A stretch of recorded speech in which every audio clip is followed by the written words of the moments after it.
자, 쇼핑 챕터 마지막 주제는 바로 책임 있는 지출입니다. 자, 말 그대로 이제 우리가 쇼핑 얘기를 하다 보니까 소비 관련된 이야기를 안 할 수 없고요. 이렇게 소비 지출을 하다 보면 책임감 있고 좀 지혜롭게 할 필요가 있죠. 계획성도 있으면 상당히 좀 좋을 것 같고요. 그래서 마지막 주제는 책임 있는 지출로 잡아봤습니다. 상당히 좋은 주제인 것 같아요. Responsible spending. 오케이. 이것도 여러분의 사연을 갖고 저희가 영어로 바꿔본 건데요. 이 사연 주인공께서는 어떤 얘기를 주셨냐면 책임감 있는 소비나 지출이 상당히 좀 중요하다는 얘기를 하면서 꾸준하게 어떤 통장에 적금 형식으로 돈을 좀 예금을 하고 있다는 얘기를 하셨어요. 그 전에 이제 예전에 그 좀 경제 사정이 좀 안 좋았을 때 카드 연체가 돼서 신용도도 내려가고 그랬던 경험이 있대요. 그래서 그만큼 책임감 있는 소비 지출이 중요하다라는 얘기를 사연으로 남겨주셨고 저희가 그걸 영어로 아주 충실하게 바꿔봤는데요. 자, 이 중에 통장 개설에 관련된 얘기가 중간에 나오더라고요. 그래서 첫 번째 패턴으로 보여드리고 싶은 것이 open an account라는 표현입니다. open an account. 자, account 같은 건 이제 뭐 여러 가지 의미로 쓰이지만 인터넷상에서 어떤 계정도 account라고 하죠. 근데 은행에서 account 하면 통장이겠죠. 그래서 계좌를 말합니다. 그래서 I've opened a savings account라고 하면 savings account는 뭐 이렇게 저금을 하기 위한 혹은 예금을 하기 위한 그런 통장을 말해요. 그래서 적금 통장을 주로 savings account라고 많이 합니다. saving에 s를 꼭 붙여야 돼요.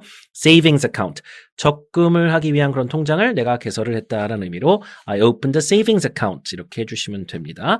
자, 그래서 이렇게 그 통장 개설에 쓸 수 있는 표현이 하나 있었고요. 그 다음에 이분께서 이제 경제적으로 좀 돈이 많이 들어가는 뭔가 좀 많이 있었대요. 그래서 money drain이라고 하는 말을 원어민 선생님들이 써주셨는데 I had several money drains last year. drain은 하수구란 뜻이에요. 그러니까 이제 뭐 물 같은 게 이렇게 하수구로 내려간다는 얘기인데 물이 그만큼 하수구에 휩쓸려 내려가듯이 막 흘러내려갔다. 즉 물을 돈 쓰듯이 써야 되는 그런 상황이 좀 많았다는 얘기죠. 좀 몸도 좀 아팠었고 뭐 그밖에 기타 등등 여러 가지가 있었다는 얘기죠. 그래서 I had several money drains last year 하면 작년에 돈 들어갈 일이 참 많았다. 그런 얘기를 해주셨어요. 그걸 영어로 바꿀 때 이런 표현이 상당히 적절했었다는 생각이 좀 듭니다. 자, 그 다음에 비용이 상당히 많이 들었다는 얘기로 많이 들어보신 관용구 중에 하나가 있었을 거예요. 몸이 좀 아파가지고 그 치료하는데 치료비가 많이 들었다는 얘기를 하면서 cost an arm and a leg. 자, 여기 cost는 뭐가 들어가다라는 얘기인데 말 그대로 이제 팔 하나, 다리 하나가 들어갔다는 얘기는 비유적으로 말하면 돈이 많이 들어갔다는 얘기죠. 비용이 많이 들어갔다.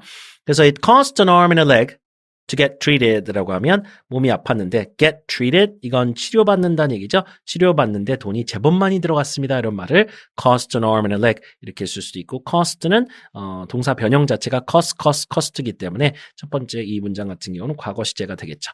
자, 이상 이번에 어떤 사연을 통해서 책임감 있는 소비 지출이 상당히 좀 중요하다는 메시지를 저희가 한번 이렇게 영어로 바꿔봤는데요. 이 관련 방금 전에 패턴에 나왔던 표현들과 더불어서 다양한 표현들 잘 보시고 쇼핑 주제 관련해서 마지막으로 이렇게 책임감 있는 소비 지출 관련된 주제도 영어로 한번 잘 이야기해 보시기 바랍니다.